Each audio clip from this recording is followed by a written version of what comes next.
औज़ुबिल्लाहिमिनश्शैतानिर्रजीम बिस्मिल्लाहिर्रहमानिर्रहीम। आज जो आपके सामने मैं स्टूडेंट्स लेक्चर लाया हूँ वो है सॉफ्टवेयर डेवलपमेंट टूल्स। जिस तरह हमने प्रीवियस लेक्चर के अंदर टेस्टिंग के बारे में पढ़ा था, और आज हमारा जो टॉपिक है वो है जी सॉफ्टवेयर डेवलपमेंट टूल्स। देखें, जब भी कोई सॉफ्टवेयर डेवलप किया जाता है उसको बनाने के लिए कोई डिफरेंट एप्लीकेशंस बनाई गई हैं। उन एप्लीकेशंस को इस्तेमाल किया जाता है, उन सॉफ्टवेयर्स को इस्तेमाल किया जाता है जिनकी मदद से हेल्प मिल जाती है प्रोग्रामर्स के लिए कि वो डिफरेंट प्रोग्रामिंग लैंग्वेजेस में कोड लिख सकें, एप्लीकेशंस को डेवलप कर सकें। तो यहाँ पर हम पढ़ते हैं software development tools or programs और एप्लीकेशंस। सॉफ्टवेयर डेवलपमेंट जो टूल्स होते हैं वो मुख्तलिफ प्रोग्राम्स मतलब सॉफ्टवेयर्स होते हैं, एप्लीकेशंस होती हैं that assist in various stages of software creation. Assist होता है हेल्प करना, हमारी मदद करती हैं ये एप्लीकेशंस, ये प्रोग्राम्स सॉफ्टवेयर को बनाने में मुख्तलिफ स्टेजेस में, स्टेप बाय स्टेप प्रोसीजर के अंदर। क्रिएशन होता है सॉफ्टवेयर क्रिएशन मतलब सॉफ्टवेयर को बनाना। तो सॉफ्टवेयर डेवलपमेंट टूल्स मुख्तलिफ प्रोग्राम्स होते हैं जो हमारी मदद करते हैं मुख्तलिफ स्टेजेस में सॉफ्टवेयर को बनाने में। दे आर यूज्ड, इनको इस्तेमाल किया जाता है टूल्स को टू राइट, लिखने के लिए, कोड को एडिट करने के लिए। एडिट होता है चेंज करने के लिए। अगर कोई पहले से कोड लिखा हुआ है तो आप उसको तब्दील करना चाहते हैं, उसको एडिट कहते हैं। टेस्ट डीबग, या आप उस कोड को ख़ुद मैनेज करना चाहते हैं, उसको देखना चाहते हैं, उसमें स्टडी करना चाहते हैं, तो ये सब टूल्स आपकी मदद करते हैं। एंश्योरिंग दैट, ये यकीन दहानी दिलाते हैं ये टूल्स। ये जो अभी ऊपर मैंने आपको यहाँ पे राइट, एडिट, टेस्ट, ये मतलब ये सारे फंक्शंस हैं जो हम टूल्स के अंदर एप्लीकेशन जो प्रोवाइड की जाती है प्रोग्राम्स उनके अंदर ये आपको दिए जाते हैं। That software functions correctly and efficiently, सिर्फ ये चेक करने के लिए कि जो सॉफ्टवेयर है वो सही तरह से काम कर रहा है और स्मूथली चल रहा है। एफिशिएंट मतलब आसानी से स्मूथली चल रहा है, कोई इसमें रुकावट, कोई प्रॉब्लम्स, कोई एरर्स तो नहीं है। ये हो गया जी सॉफ्टवेयर डेवलपमेंट टूल्स के बारे में। अब हम इनको फर्दर और आगे इनकी डिवीजन करते हैं कि सॉफ्टवेयर डेवलपमेंट टूल्स के अंदर लैंग्वेज एडिटर्स भी होते हैं, ट्रांसलेटर्स भी होते हैं, डिबगर्स भी होते हैं। ठीक है जी, ये हमारा आज का टॉपिक है। तो सबसे पहले हम बात करते हैं लैंग्वेज एडिटर्स, जो कि 1.8.1 है टॉपिक। सबसे पहले लैंग्वेज एडिटर्स की बात करें तो एडिटर एडिट से लिख रहा है, मतलब आप ऐसा सॉफ्टवेयर जिसके अंदर आप प्रोग्रामिंग लैंग्वेजेस को लिखते हैं, कोडिंग करते हैं, टाइप करते हैं। Language editors also known as code editors, ये ऑब्जेक्टिव के लिहाज से भी इम्पोर्टेंट है। और अगर शॉर्ट क्वेश्चन में पूछ लिया जाए कि what do you know about code editors या व्हाट इज़ कोड एडिटर, तो उसका भी आंसर यही है जो लैंग्वेज एडिटर का यहाँ पे भी आप पढ़ेंगे। तो language editors are also known as code editors are tools. ये दरअसल टूल्स मतलब प्रोग्राम्स हैं, सॉफ्टवेयर्स हैं दैट हेल्प डेवलपर्स वो होते हैं जो कोड लिखते हैं, उनको लिखने में और उनको कोड को एडिट चेंज करने में मुख्तलिफ प्रोग्रामिंग लैंग्वेजेस में मदद देते हैं। अब लैंग्वेज एडिटर्स जो होते हैं हर प्रोग्रामिंग लैंग्वेज का डिफरेंट हो सकता है। फॉर एग्जांपल यहाँ पे लिखा है नोटपैड++, ये एक कोड एडिटर है, इसमें आप मुख्तलिफ प्रोग्रामिंग लैंग्वेजेस की कोडिंग कर सकते हैं। मैं आपको यहाँ पे गूगल पे जाके दिखा भी देता हूँ। यहाँ पे मैं यूट्यूब पे चला गया हूँ, गूगल पे जाते हैं, यहाँ मैं लिखता हूँ नोटपैड++। ठीक है, जिसकी इमेजेस आपको मैं दिखा देता हूँ। ये देखें जिसके अंदर ये कोडिंग हुई हुई है, ये देखें यहाँ पे कोडिंग हुई हुई है। ठीक है, और इसका जो इंटरफेस है वो आपको दिखा देते हैं। यहाँ पे अगर मैं यहाँ पे लिख देता हूँ नोट++ इंटरफेस, अच्छा जी, नोटपैड इंटरफेस जो है वो आपके सामने ये आपको यहाँ से दिखा देते हैं। ये देखें जी, ये यहाँ पे एक फ़ाइल बनाई गई है, इसके अंदर कोडिंग है, ये सारा लाइन नंबरिंग है। तो ये मतलब एक सॉफ्टवेयर्स होते हैं जो कि एडिट यूज़ किए जाते हैं फॉर डिफरेंट प्रोग्रामिंग लैंग्वेजेस को। लिखा हुआ है ना पावरफुल कोड एडिटर, इसके अंदर हर प्रोग्रामिंग लैंग्वेज का कोड लिख सकते हैं।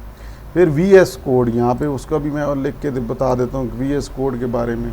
ठीक है जी, यहाँ पर मैं लिखता हूँ VS कोड एडिटर, ठीक है जी, विजुअल स्टूडियो कोड एडिटर। यहाँ पे देख लें कि जी इसका जो इंटरफेस है वो देख लें, ये देखें मुख्तलिफ़ प्रोग्रामिंग लैंग्वेजेस, पाइथन का, सी का, आप मुख्तलिफ़ कोडिंग इसके अंदर मुख्तलिफ़ किस्म की कोडिंग आप कर सकते हैं, ठीक है। ये यहाँ पर देखें इन्होंने कोडिंग की हुई है।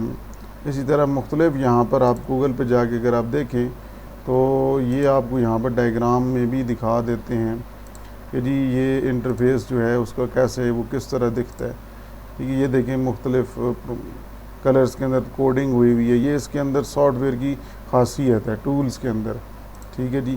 तो ये विजुअल स्टूडियो कोड जो एडिटर होता है इसके अंदर भी प्रोग्रामिंग लैंग्वेज को लिखा जाता है, इसलिए लिखा हुआ है पॉपुलर एडिटर। बहुत ये पॉपुलर इसलिए कि ये सबसे ज़्यादा आजकल प्रोग्रामर्स इनको यूज़ कर रहे हैं। इसके अंदर मैनी एक्सटेंशन मतलब मुख्तलिफ़ प्रोग्रामिंग लैंग्वेजेस की फ़ाइल्स को चलाने के लिए इसके अंदर ऑप्शंस अवेलेबल हैं एज़ कम्पेयर टू नोटपैड++। ये थोड़ा सा पुराना भी है। अच्छा, अब बात करते हैं लैंग्वेज ट्रांसलेटर्स की। अब हम जो लैंग्वेज लिखते हैं ना, ज़्यादातर जो प्रोग्रामर्स होते हैं वो हाई लेवल लैंग्वेजेस के बहुत ज़्यादा प्रोग्रामर्स हैं, ठीक है जी। तो ट्रांसलेटर्स आर टूल्स, ये भी एक सॉफ्टवेयर्स हैं दैट कन्वर्ट कोड, उन कन्वर्ट को करते हैं कोड को एक प्रोग्रामिंग लैंग्वेज से दूसरी प्रोग्रामिंग लैंग्वेज में, that the computer can understand, ताकि कंप्यूटर वो समझ सके। मैंने जिस तरह आपको बताया कि प्रोग्रामर ज़्यादातर जगह जो हाई लेवल लैंग्वेजेस होती हैं जो कि इंसान के करीब इसलिए होती हैं कि हम उसके अंदर इंग्लिश के सेंटेंसेस लिखते हैं, तो वो जो कोडिंग होती है वो अब इंग्लिश के सेंटेंसेस तो कंप्यूटर को नहीं पता, तो वो ट्रांसलेटर्स जो होते हैं वो आपका जो लिखा हुआ कोड हाई लेवल लैंग्वेजेस में होता है वो दूसरी लैंग्वेज में कन्वर्ट करते हैं, जिसे हम मशीन लैंग्वेज कहते हैं। तो यहाँ पर कहते हैं जी ट्रांसलेटर्स कन्वर्ट, आगे लिखा है ये हाई लेवल प्रोग्रामिंग लैंग्वेजेस, जिस तरह की पाइथन आप आगे पढ़ेंगे। पाइथन एक हाई लेवल लैंग्वेज है जिसको मशीन लैंग्वेज बाइनरी कोड में कन्वर्ट किया जाता है ताकि कंप्यूटर पर उसको चलाया जा सके। It has two types. अब इनके अंदर ट्रांसलेटर्स दो तरह के होते हैं। ट्रांसलेटर्स, एक इंटरप्रीटर होता है, एक कंपाइलर होता है। इंटरप्रीटर जो होता है वो एक एक लाइन को चलाता है, जिस तरह पाइथन इंटरप्रीटर है, यहाँ पे पाइथन इंटरप्रीटर लिखा हुआ है। इसी तरह कंपाइलर्स जो होते हैं वो एक वक्त में सारे कोड, मिसाल के तौर पे आपने एक 10 लाइन का कोड लिखा है ना, तो एक एक करके लाइन जो चलाएगा वो पाइथन का इंटरप्रीटर जिस तरह होगा। अगर कंपाइलर की बात करें तो वो ओवरऑल 10 की 10 लाइंस को एक वक्त में कन्वर्ट करेगा ऑब्जेक्ट कोड में। अब क्योंकि इंटरप्रीटर जो है ये साथ साथ चलाता है कोड, तो ये ऑब्जेक्ट कोड वाली फ़ाइल नहीं बनाता, मतलब मशीन लैंग्वेज वाली, क्योंकि साथ साथ रन कर रहा है। जबकि कंपाइलर्स जो होते हैं ये पहले ऑब्जेक्ट कोड में कन्वर्ट करते हैं ओवरऑल कोड को और देन एग्जीक्यूट करते हैं, एग्जीक्यूटेबल फाइल बनाते हैं .exe की। तो इसी तरह यहाँ पे उन्होंने एग्जांपल दी है GCC, तो यहाँ पर मैं लिख देता हूँ GCC कंपाइलर, ठीक है जी। तो इसकी अगर यहाँ पे इमेजेस देख लेते हैं तो यहाँ पर इंटरफेस दिखा देना, C++ की दिखा दें। यहाँ पर अब ये जूम करके मैं दिखा नहीं सकता ये, क्योंकि इमेजेस हैं, ठीक है, कुछ कॉपीराइट के इश्यूज़ भी आ सकते हैं। तो ये यहाँ पर आपको यहाँ मुख्तलिफ जो है प्रोग्रामिंग करने का जो सॉफ्टवेयर है ये दिया गया है, जिसके अंदर आपको एट वंस एक वक्त में सारी कोडिंग को कन्वर्ट करते हैं। तो C और C++ लैंग्वेज के लिए ये कंपाइलर बनाया गया। तो ट्रांसलेटर्स जो होते हैं प्रोग्रामिंग लैंग्वेजेस को हाई लेवल को मशीन में कन्वर्ट करते हैं। सिमिलरली अब बात करते हैं आखिरी टॉपिक की, डिबगर्स, जो कि आपने पहले भी पढ़ा हुआ है। डिबगर्स वो टूल्स होते हैं जो कि डेवलपर्स की मदद करते हैं to find and fix errors, bugs. अगर आपके कोड में कोई एरर्स हैं तो ये सॉफ्टवेयर्स आपकी मदद करते हैं। द पर्पज़ ऑफ डिबगर्स, इनका मेन मकसद ये है कि डेवलपर्स को इजाज़त देना, अलाउ करना कि वो अपने कोड को टेस्ट कर सकें और उनमें से कोई एरर्स हैं उनको आइडेंटिफाई कर सकें। मिसाल के तौर पे यहाँ पे C और C++ लैंग्वेज के लिए GNU डिबगर है। इस तरह विजुअल स्टूडियो जो है इसका भी डिबगर होता है। हर एक का अपना सॉफ्टवेयर का डिबगर होता है जो कि स्पेसिफिक प्रोग्रामिंग जो आप कर रहे हैं उनकी टेस्टिंग के लिए इस्तेमाल किया जाता है। तो ये आज का हमारा टॉपिक यहाँ पे ख़त्म हो जाता है जी, सॉफ्टवेयर डेवलपमेंट टूल्स। उम्मीद करता हूँ कि आपको ये समझ आ गया होगा। अब नेक्स्ट जो टॉपिक थोड़े से ही रह गए हैं और ये फिर चैप्टर ख़त्म हो जाएगा, एक पीछे टॉपिक रहता है। तो अगर आप फर्स्ट टाइम आए तो जल्दी से चैनल को सब्सक्राइब कर दीजिएगा, और अगर वीडियो पसंद आती है तो लाइक करके घंटी के निशान को क्लिक कर लीजिएगा, ताकि आपका और मेरा इसी तरह राब्ता जुड़ा रहे। और इंशाल्लाह नेक्स्ट वीडियो में आपसे मुलाकात करते हैं। दुआ में याद रखिएगा। अल्लाह हाफिज़।